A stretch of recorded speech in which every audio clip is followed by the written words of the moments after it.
तर आज आहे वटपौर्णिमा आणि सर्वप्रथम तुम्हा सर्वांना वटपौर्णिमेच्या मनपूर्वक शुभेच्छा. नमस्कार friends, me Seema's blogs and किचनमध्ये तुम्हा सर्वांचं पुन्हा एकदा स्वागत करते. तर आज मी आणि माझे पती आणि माझी एक मैत्रीण आम्ही तिघेजण मिळून वडाच्या पूजेसाठी निघालो आहोत. आणि खास गोष्ट म्हणजे आजही मीच ड्राईव्ह करणार आहे कार. तर तुमच्यासोबत मला असं वाटलं आजचा व्हिडिओ शेअर करूया, त्यामुळे मी आज अपलोड केलेला आहे. आम्ही पूजेसाठी निघालो आहोत आणि हवामान खूपच छान आहे आणि आजचा दिवस तर खूपच खास वाटतोय. अशा सणांमुळे आपल्या परंपरा जपता येतात आणि कुटुंबासोबत सुंदर क्षण घालवायला मिळतात, हो की नाही. तर आम्ही आता पूजेच्या ठिकाणी पोहोचलो आहोत. तुम्ही बघू शकता इथलं वातावरण किती सुंदर आहे. चोहीकडे हिरवळ आहे, मोठी मोठी झाडं आहेत, पक्ष्यांचा अप्रतिम असा आवाज आहे, अगदी शांत प्रसन्न वातावरण आहे. आणि सर्वात मेन म्हणजे शहराच्या गोंगाटापासून दूर अशी ही जागा मनाला खूप शांतता देते. हे बघा, आमचं वडाचं झाड अतिशय सुंदर आहे. मला अशा निसर्गरम्य ठिकाणी येणं खूप खूप आवडतं. आम्ही वडाच्या झाडाची पूजा आम्ही दोघांनीही केली. सर्वप्रथम मी आणि माझे पती मिळून विधीपूर्वक पूजा केली. वडाच्या झाडाला दोरा गुंडाळला, नमस्कार केला आणि देवाकडे मनापासून प्रार्थना केली. आणि ईश्वराकडे आणि वडाच्या वृक्षाकडे आम्ही आमच्या कुटुंबासाठी सुख, समृद्धी, उत्तम आरोग्य आणि आयुष्यात नेहमी आनंद राहावा अशी प्रार्थना केली आणि मिळून केली जोडीने. त्यानंतर माझी मैत्रीण आणि आम्ही दोघींनीही वडाची पूजा केली. तुम्ही बघू शकता आम्ही दोघींनी किती छान अशी पूजा केली. आणि ते वडाचं झाड तर तुम्ही बघू शकता, खूप अप्रतिम असं वडाचं झाड होतं. तिथे अप्रतिम अशी शांतताही होती. आणि वटपौर्णिमा हा विवाहित महिलांसाठी अत्यंत पवित्र आणि महत्त्वाचा सण मानला जातो. या दिवशी महिला वडाच्या झाडाची पूजा करून आपल्या पतीच्या दीर्घ आयुष्याची, उत्तम आरोग्याची आणि सुखसमृद्धीची मनोभावे प्रार्थना करतात. त्यामुळेच तर आपण महिला वर्षभर ह्या सणाची वाट बघत असतो आणि तो सण आलेला आहे. तर या सणामागे एक कथासुद्धा सांगितली जाते. आपल्या बुद्धिमत्ता आणि धैर्य आणि दृढ निश्चयाच्या बळावर सावित्रीने यमाकडनं आपल्या पतीचे प्राण परत मिळवले होते अशी श्रद्धा आहे. त्यामुळे वटपौर्णिमा हा सण आपण अगदी प्रेमाने, निष्ठेने आणि समर्पण आणि अखंड सौभाग्याचे प्रतीक मानला जातो हा सण.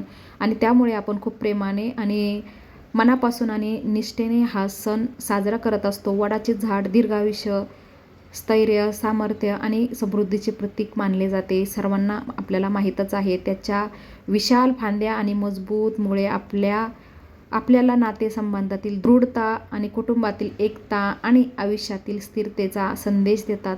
आजच्या काळात वटपौर्णिमा हा केवळ एक धार्मिक सण नसून आपल्या संस्कृतीचा, परंपरेचा आणि कुटुंबातील प्रेम आणि विश्वासाचा उत्सव देखील मानला जातो. हा सण आपल्याला नाती जपण्याची, एकमेकांप्रती आदर आणि प्रेम व्यक्त करण्याची प्रेरणा देतो. त्यामुळे आपण या सणाची वर्षभर आतुरतेने वाट बघत असतो आणि हा सण आल्यानंतर आपण अगदी मनोभावे पूजा करतो, प्रार्थना करतो देवाकडे आणि साजरा करतो हा सण. अशा पद्धतीने आम्ही दोघींनीही 7 वेळा अशा 7 फेऱ्या मारलेल्या आहे वडाच्या वृक्षाला. ते म्हणतात ना, 7 जन्म हाच आपल्याला पती मिळावा, त्यासाठी आपण ह्या फेऱ्या मारत असतो. तर आम्ही सुद्धा 7 फेऱ्या मारल्या.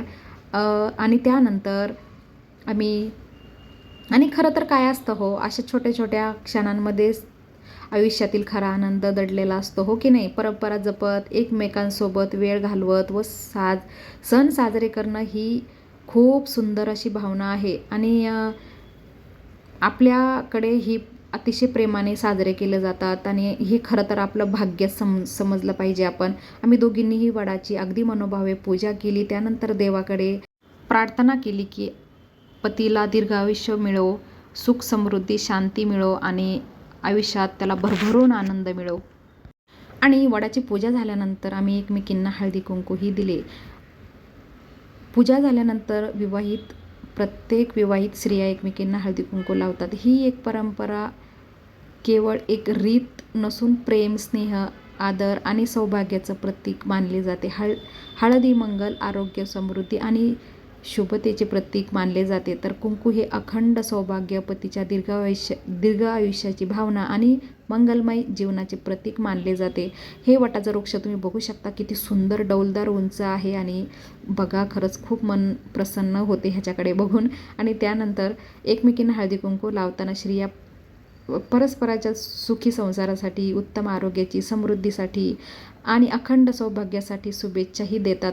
या निमित्ताने नाती अधिक दृढ होतात की नाही, आपले आपुलकी वाढते आणि समाजात प्रेम आणि स्नेह टिकून राहतो. म्हणूनच हळदी कुंकू हा फक्त एक विधी नसून एकमेकांना शुभ आशीर्वाद, सन्मान आणि सद्भावना व्यक्त करण्याचा सुंदर असा संस्कार आहे.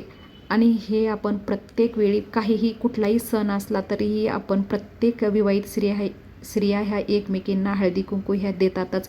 म्हणून ही हळदी कुंकू देण्याला आपल्या भारतामध्ये प्रचंड महत्त्व दिलं जातं. आणि त्यानंतर आम्ही हळदी कुंकू दिल्यानंतर एकमेकींना तिथे निसर्गरम्य ठिकाणी बसलो, खूप गप्पा मारल्या आणि आम्हाला काही चान्सच हवा असतो गप्पा मारण्यासाठी, तर भरपूर गप्पाही मारल्या.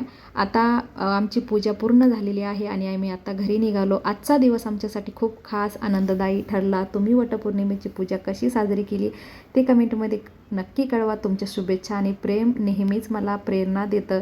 जर तुम्हाला आजचा व्हिडिओ आवडला असेल तर प्लीज लाईक करा, चॅनलला सबस्क्राईब करा, कमेंट करा. व्हिडिओ कसा वाटला कमेंट करून नक्की कळवा. तोपर्यंत काळजी घ्या. पुन्हा एकदा वटपौर्णिमेच्या हार्दिक शुभेच्छा. चला तर मग अशाच पुढच्या इंटरेस्टिंग आणि युजफुल व्हिडिओमध्ये भेटू. तोपर्यंत राधे राधे.